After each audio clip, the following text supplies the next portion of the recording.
Good morning, dear class 8 students. Let us start a new chapter, that is chapter 2, Industrial Revolution and Imperialism in History. So before we go to the chapter, dear students, let us first of all understand about the industrial revolutions and imperialism meaning. So what is the meaning of industrial revolution? The meaning of industrial revolution is a manufacturing process started by big machines in England in 1750 around. So that means in England, the English people introduced the industries, or we could call factories. In Hindi, we could call karkhana.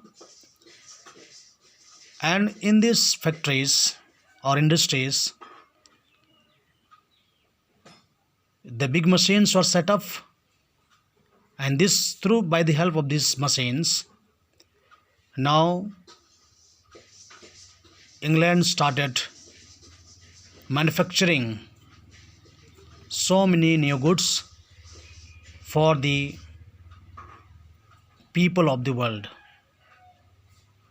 So before industrial revolution, we could see that there are people or a group of people, or there are small industries where the people were making goods by using their hands. So before industrial revolution, there were no machines. So people had no any idea of any machines which could produce the useful materials. So but after the industrial revolution, we could see the lot of changes in manufacturing goods. So we will talk later on in the paragraphs in more detail about this particular chapter. And let us see another meaning here, imperialism. Imperialism means a political system controlled by the rich people. So dear students, at that time, England was completely dominated by the rich class people. So they used to run the country, though there are leaders or kings are there, but the leaders also depend on these rich people, because ultimately, due to the support of these rich people, the country became economically powerful and became one of the developed nation of the world. So now let us start the paragraph. For most human history, so when we talk about the history of the human beings,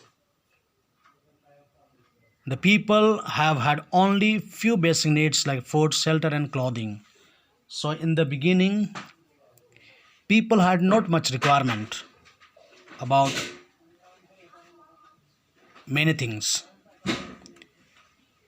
If they had food, shelter and clothing, that's enough for them.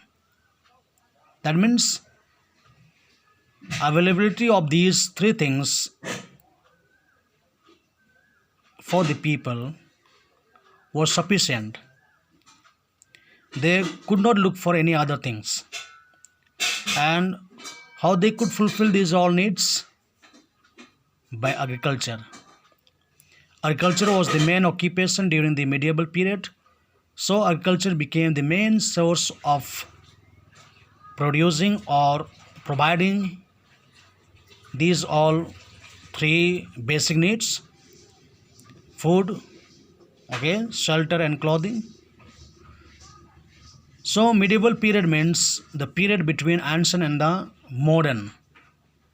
So far we have gone through with three main basic periods, that is ancient period, medieval, and the modern period. So now, dear students, we are in the modern period, and during the time of kings, that could be understood as the medieval period, and the ancient period means where the people or the ancient people used to live in the jungle, and then they used to fulfill their own requirements. So now let us go to next line. Everyone satisfied their needs and requirement by themselves and only occasionally were dependent on others to fulfill their needs. So at that time in the medieval period, people were fully satisfied with these three needs. They are not looking for any other goods or the material. Only wherever there was any occasions or whenever there is a particular thing required, except these things, then they used to go for it. So let us go to next one. Every community or village was self-supporting. That means they were not dependent on others. They themselves were having or they are having their own financial support, and also they are self-sufficient. That same thing, self-sufficient means they had enough requirement things or needs. And in the villages or in the community, not only the farmers were there, but other classes people also are there, like blacksmith. Whom do we call as a blacksmith? Blacksmith actually is a person or a group of people who are busy in making iron tools like spade, spear, and knives. And carpenters, this is the group of people who are busy in carpentry. That means they're busy in making wooden goods like doors, tables, chairs, bed, like that.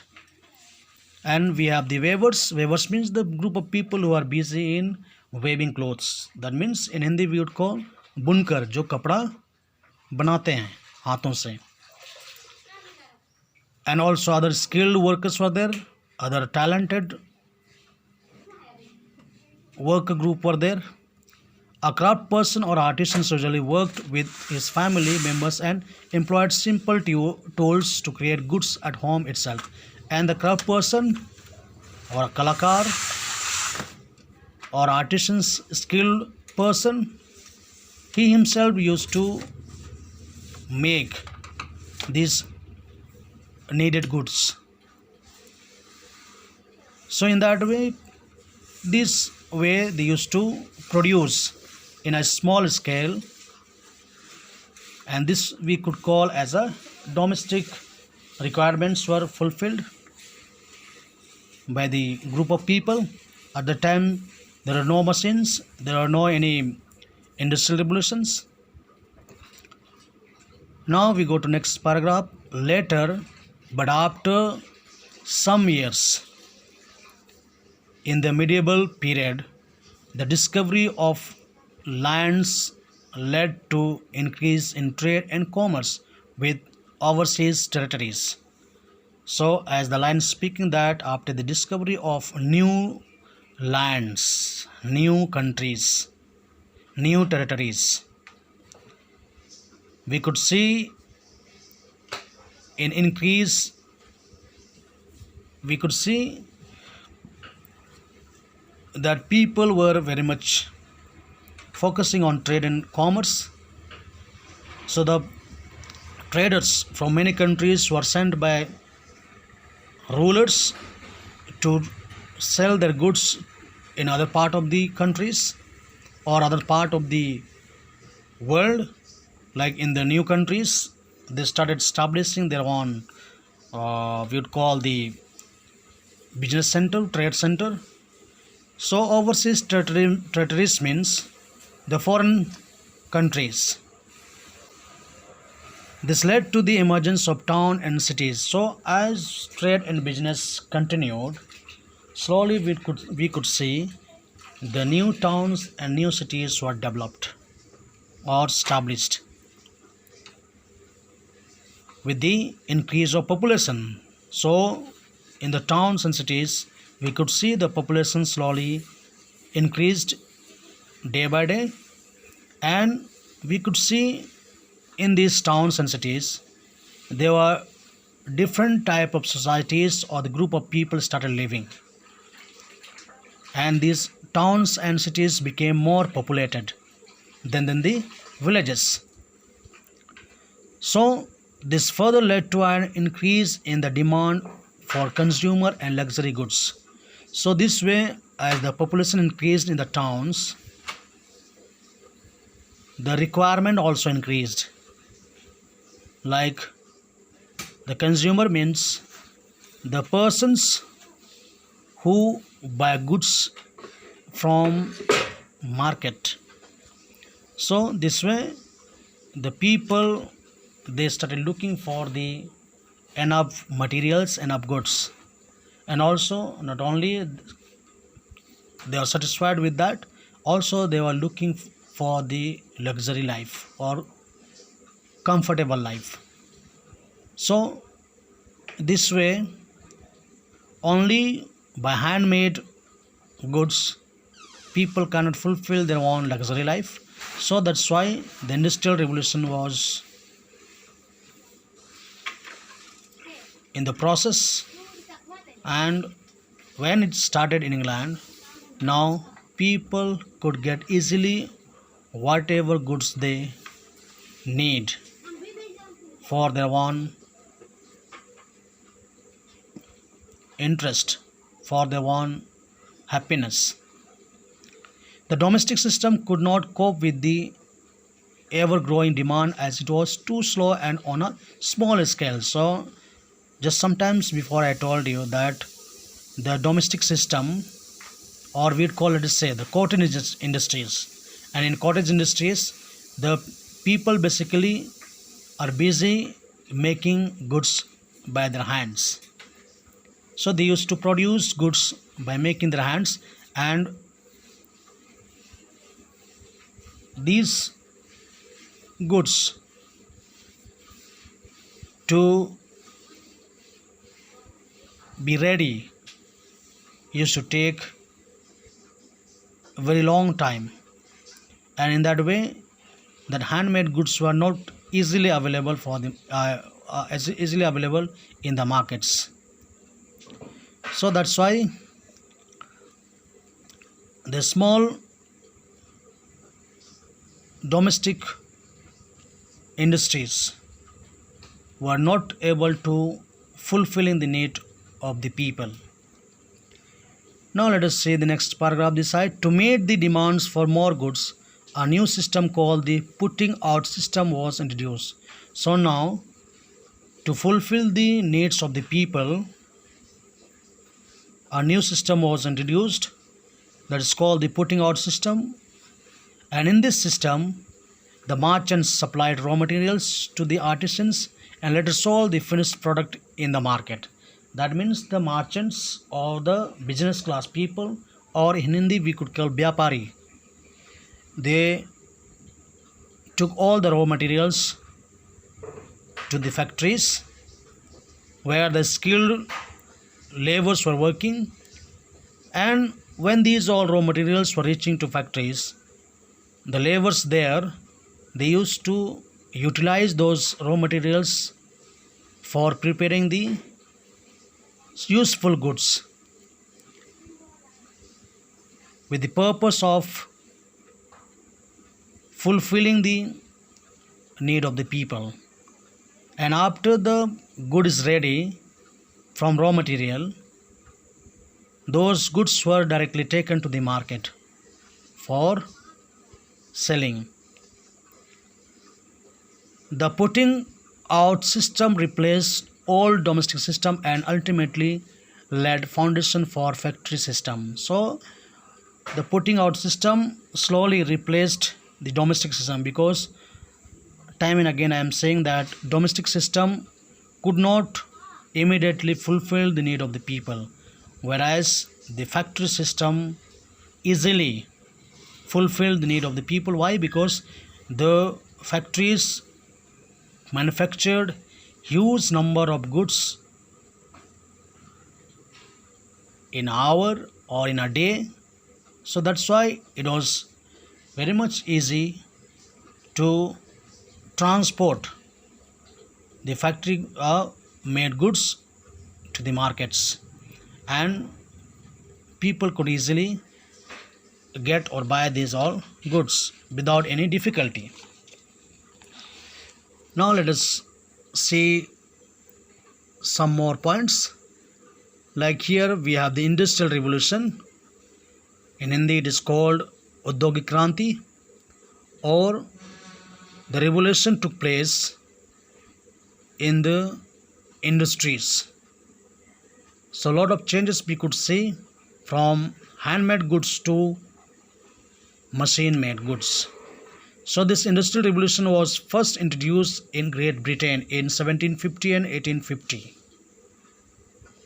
A revolutionary transformation in the manufacturing goods known as the industrial revolution. So here we could see the transformation took place in England in manufacturing goods in huge amount in industries.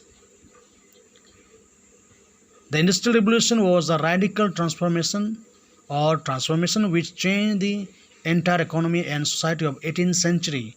So as industrial revolution was introduced in England, England became economically very strong,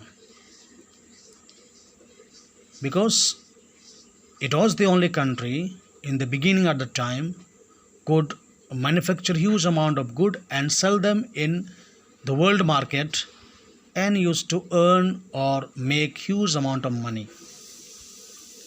So that's why England became one of the super and powerful nation at that time.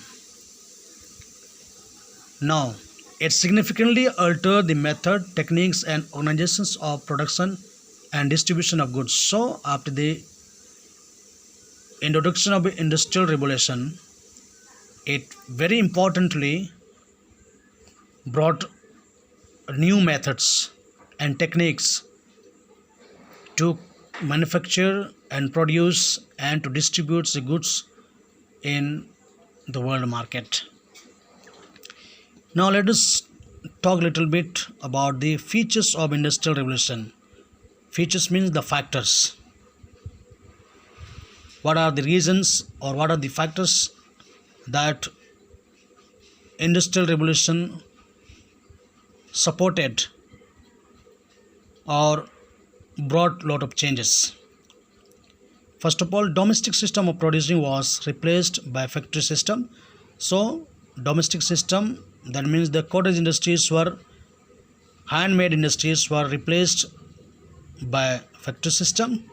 Instead of home, people now worked in factories. So now people much focused on working in the factories, not at home. Now second point it is here, handmade manufacturing was replaced by power driven machineries. That means in the beginning the people used to prepare goods by using their hands, but later on, after the introduction of machine, power driven machines like engine and so on, we could see the goods were much manufactured in machines. Machines could manufacture goods much cheaply and quickly. Cheaply means in बहुत सस्ते में. So the machine made goods were very cheap, बहुत सस्ता, and they could easily and quickly reach to the markets. And also the laborers who are ready to work in these factories in low wages. What do you mean by low wages? In less salaries.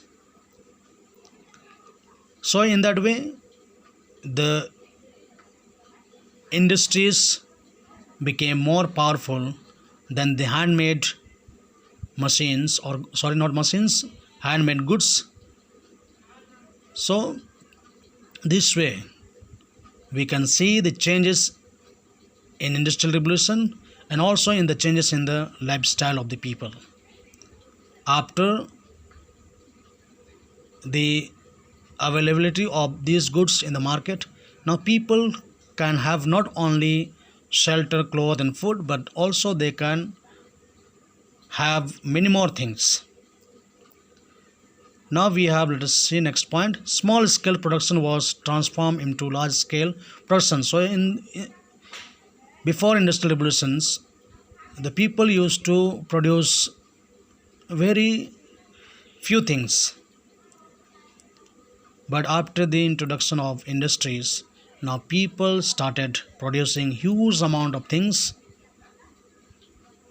in a day or in a month. Next one, the raw materials and means of production used in factories were not owned by workers, and whatever raw materials, kacha padarth, and then the factories, machines were not owned, or these did not belong to the workers, but by rich traders and machines known as the capitalists. But these all machines and the factories were belonging to the capitalists. Capitalists means the rich people. So workers only, they were only giving the working support, whereas the owner of these factories were the capitalists, who used to invest their money for trade and business and to buy the raw materials for the fulfillment of the machines or the industries. So dear students, today we will have up to this topic. So whatever I have taught to you or explained to you, please go through with it and then please try to understand. And if you don't get enough first time, if you don't understand enough first time, then you can repeat this video to understand the chapter. So thank you for today. Have a nice day.